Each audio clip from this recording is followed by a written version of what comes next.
Да. Мы находимся в легендарной первой больнице города Бишкек. Сегодня здесь будут проходить перевыборы заведующего кафедрой хирургии после дипломного обучения, да, или хирургии общей практики.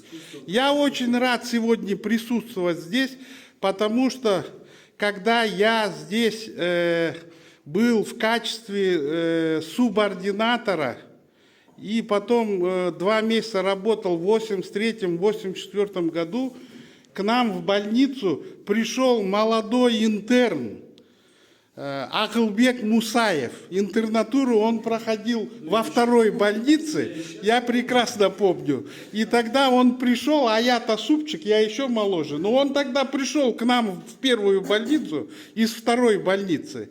И беспрерывно хвалил, неотложку ходил, да, я это прекрасно помню. Это сколько лет уже прошло, 83-84 год.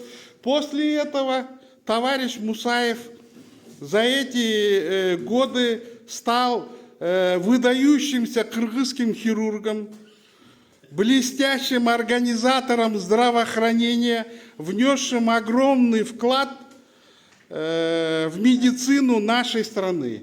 И поэтому сегодня под председательством выдающегося нейрохирурга Кыргызстана, член-корреспондента Кенеша Бакирбаевича Чингышева и